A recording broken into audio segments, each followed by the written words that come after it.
Welcome to Detroit. Doesn't matter if you have one ass cheek and 3 toes. I will beat your ass. You can drown them. And that's what we gotta be. That's who we have to be. Because that's our domain. That is our domain. Because we'll tread water as long as it takes to fucking bury you. Takes the snap, turns, gives to Montgomery, right side, end zone, touchdown, Detroit Lions! Yes. We are driven by Detroit. Hello, Detroit Lions friends, fans, and family members. Welcome on back to yet another episode of MCM Motor City Mania. I'm your host, David T. Pike. And as always, we're diving on in. So, folks, I'm going to tell you this right now. It never ceases to amaze me how, when you've been podcasting for as long as I have, you might have a certain thing lined up, you might have a certain topic lined up, and then all of a sudden, somebody or something gets talked about that completely changes whatever direction you were going to talk about something for that planned day, and now you're going to talk about something else. What exactly am I talking about?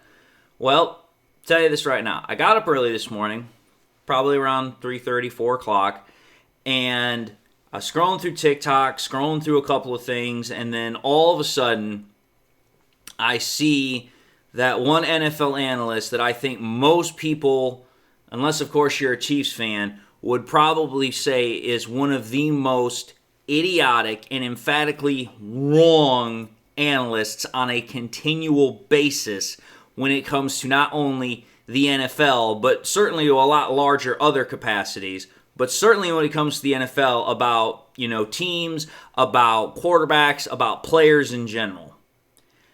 Enter in NFL analyst Nick Wright. You guys all know my viewpoint on Nick Wright. Nick Wright is an extreme blowhard. Absolutely have no idea how in the hell he got the job that he has. And almost, I would say, 60 to 75% of the stuff that comes out of his mouth is absolutely moronic. Completely asinine. But the reason why, obviously I continue to have to pay attention to him is because he is one of the large NFL analysts that is out there.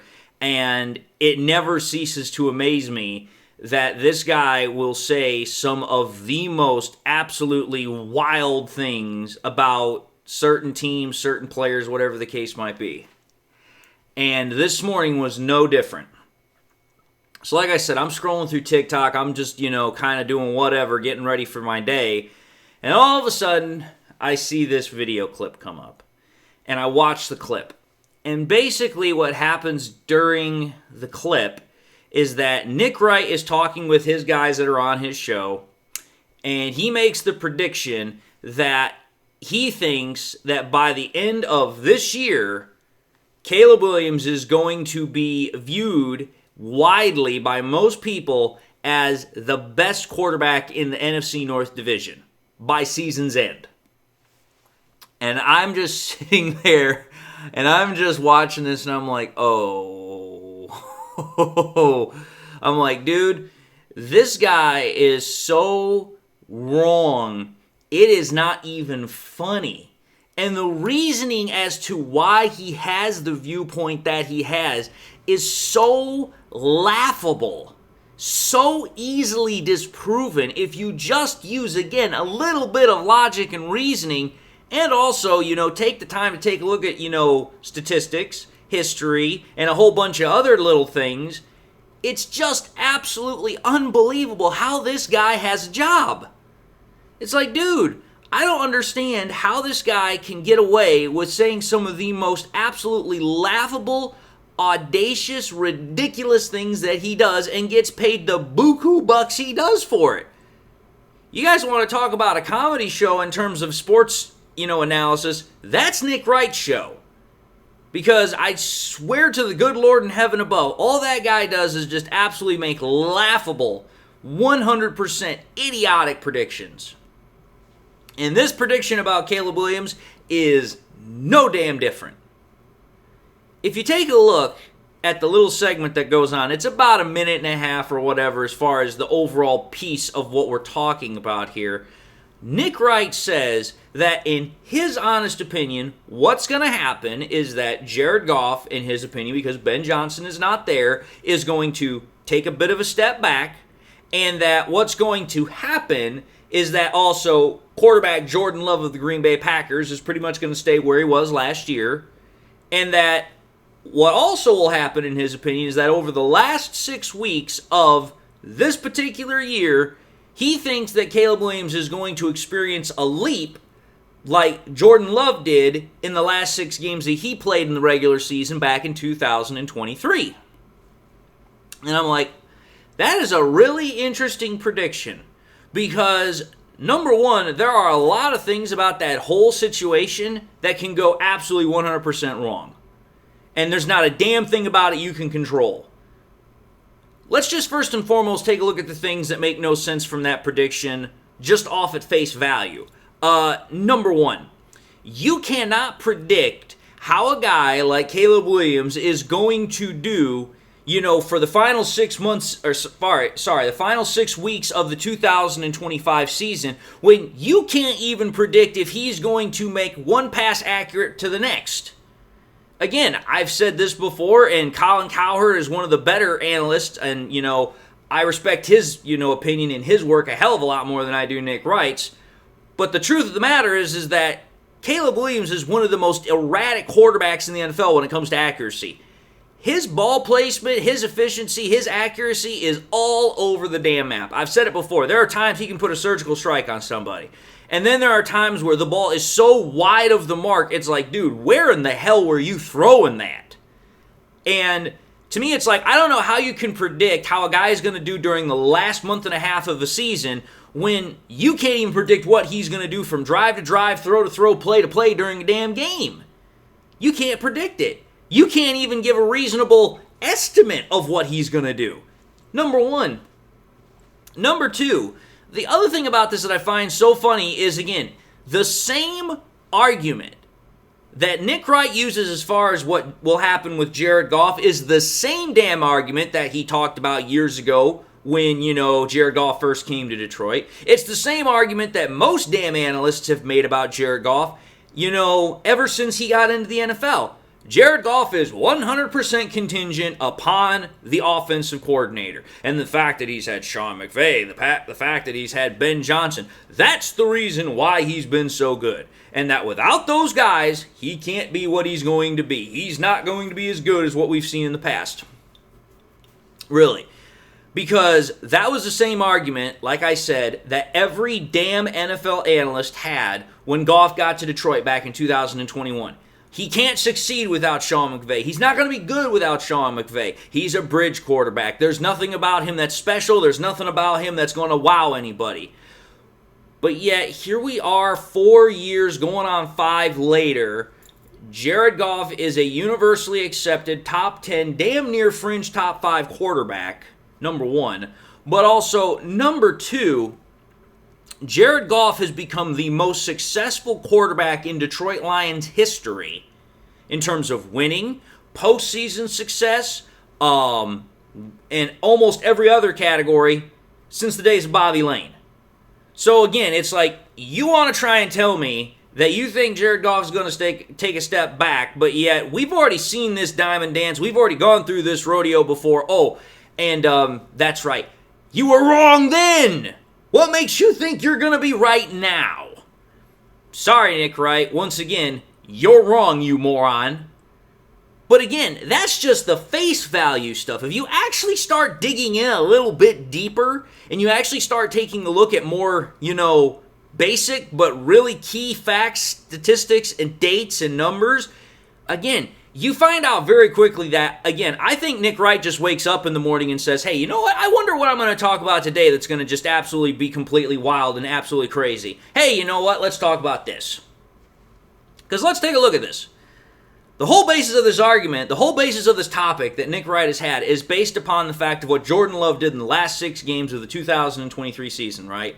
And that somehow Caleb Williams is going to do the exact same thing going into this year's last 6 weeks of the 2025 season. So I was like, you know what? It's time to take a look at a statistical comparison here. So, First and foremost here, since we're obviously talking about Jared Goff, we're talking about Jordan Love, we're talking about Caleb Williams, and we're talking about the last 6 weeks of the regular season here for these respective seasons, oh, that's right here. Let's take a look at something here. Jared Goff in the last 6 weeks of the 2024 season, so last year, how did he do? Oh, Jared Goff did this. Completed 71.7% of his passes over those last 6 regular season games. 4th best. Almost 1,900 yards. Ranked 2nd best. 8 an average a throw. Ranked 5th best. 17 touchdowns. Tied for most over that period of time. 7.3 touchdown percentage. Ranked 5th. 3 interceptions. Tied 10th least. 1.3 interception percentage. 10th least. And a 114.2 passer rating. 2nd best. And again, during those last, 6 games, the Lions went 5-1. Okay. That's Jared Goff. So, pretty damn high bar. Pretty damn high standard to try and beat. How did Jordan Love do in the final 6 weeks of the 2023 season with the Packers? During those 6 weeks, Jordan Love was 3rd best in that period of time for completion percentage at 71%. Had almost 1,600 passing yards, ranked 4th. 7.5 average to throw, ranked 11th. 13 passing touchdowns, tied 2nd most. 6.3 touchdown percentage, ranked 5th. 1 interception, tied 1st. 0.5 interception percentage, the best. And had 111.6 pass rating, which was ranked 4th. So not as good as Goff, but still pretty damn good. Like, if we're talking about Goff and Love and you're going to compare those 2 last 6 weeks between 2023 and 2024, Goff is here, Love is just a tick underneath that. Okay.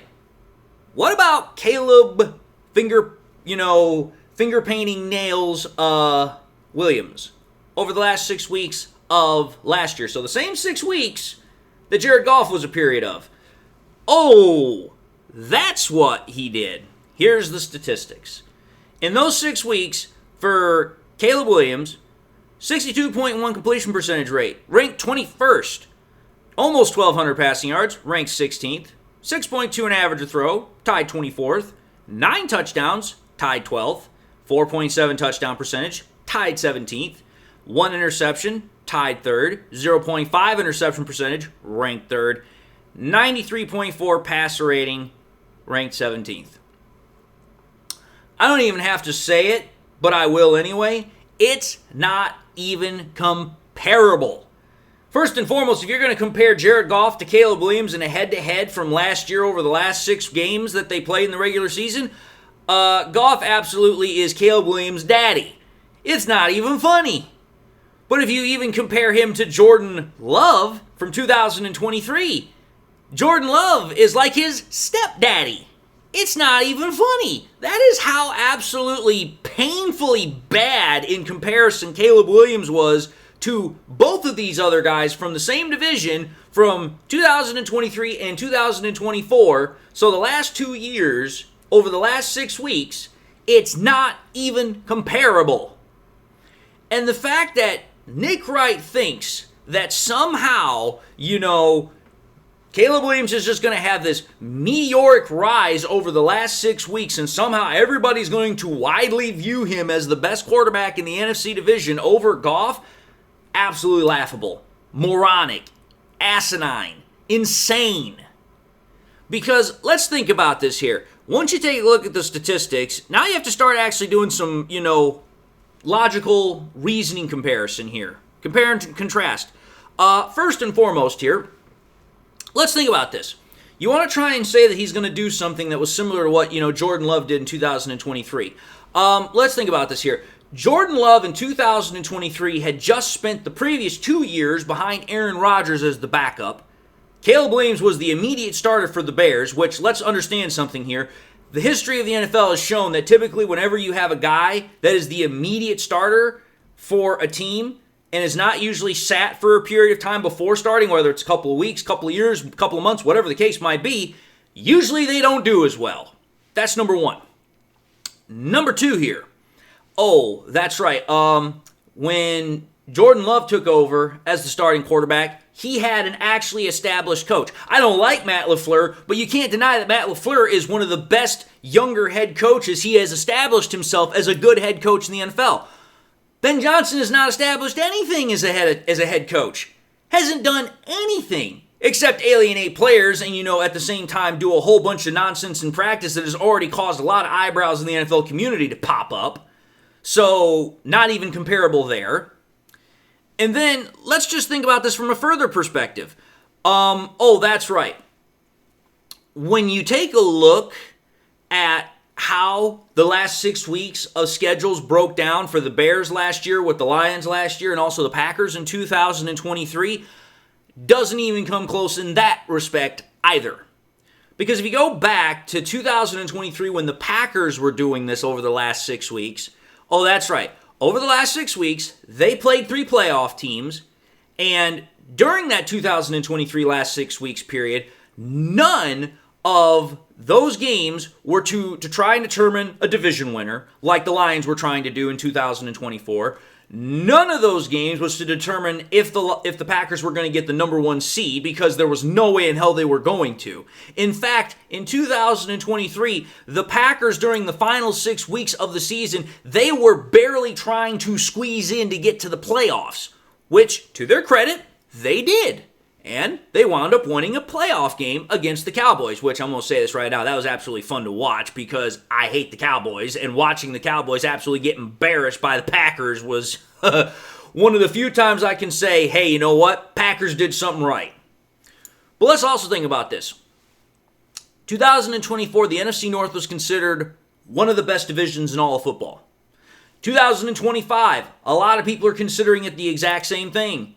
Well, if you go back to 2023, the NFC North was still a good division, but it was nowhere near as strong as it was in 2024 or 2025. And if you think about it, that's right. The last 6 weeks of the Bears' schedule this year, half of the games that they're going to play are going to be against NFC North opponents. They got 2 games against the Packers and 1 against the Lions. Not exactly a good stretch of opponents that you've got to try and somehow make all this magic and, miracle happen. Because, that's right, the Packers have a pretty damn good defense. The Lions have a pretty damn good defense. But here's what makes it even worse.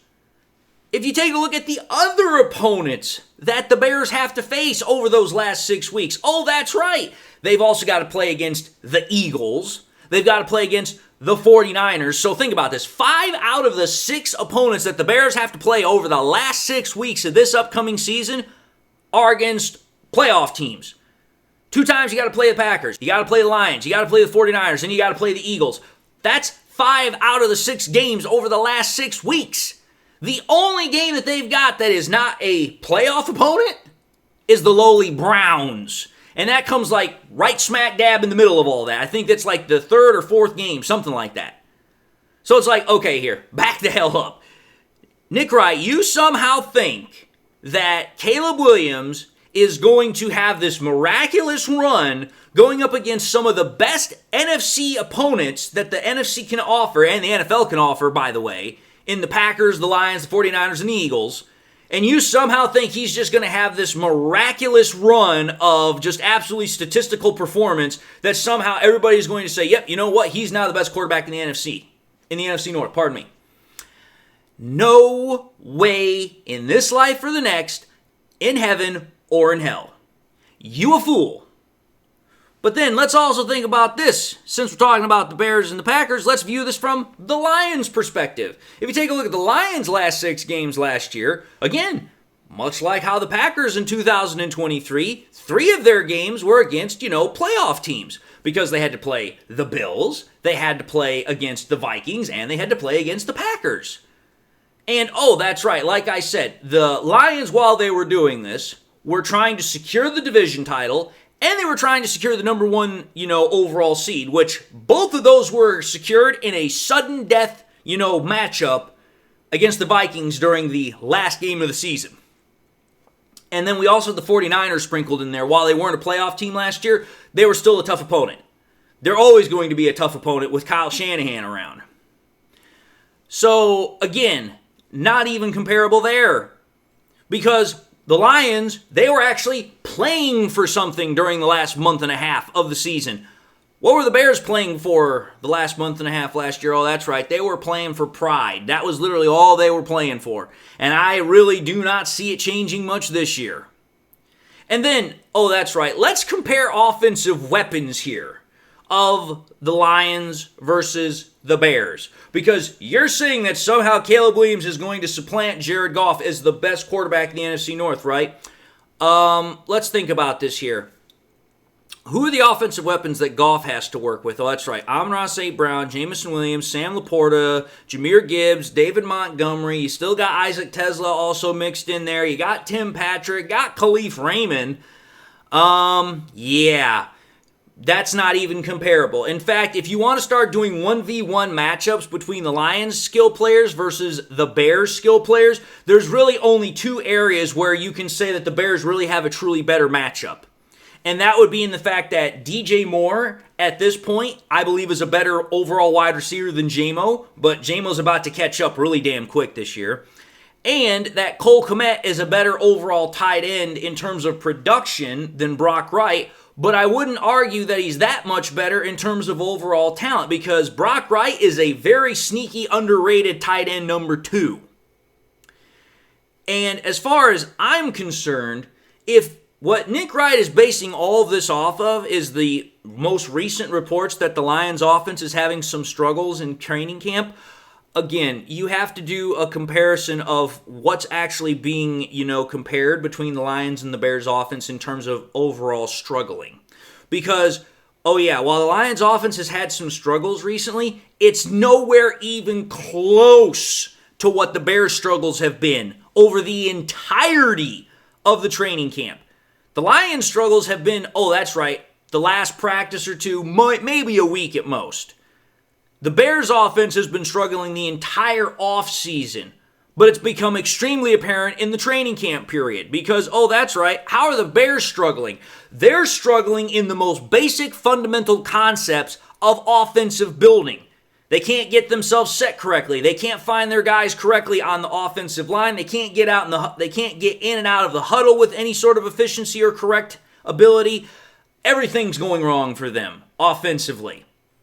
Whereas with the Lions, that's not the problem. In fact, mostly where their struggles are right now are on those, absolutely really, really key details that, you start figuring out when you're trying to fine-tune everything, not when you're still trying to install everything. Because again, what did Dan Campbell say? Oh, you know what? It's some footwork here. You know what? We had a bad day one day where some people were dropping the ball, balls were getting tipped up, stuff like that. But we're not talking about the offense of the Lions having problems getting in and out of the huddle. We're not talking about the Lions offense having problems getting set. We're not talking about a quarterback that can't actually throw the football with accuracy consistently from play to play, drive to drive, whatever the case might be. We're not talking about that with the Lions, but that's all being talked about with the Bears. And yet somehow, Nick Wright wants to predict that over the last 6 weeks of the 2025 season, that somehow that is going to be what's going to put Caleb Williams over Jared Goff.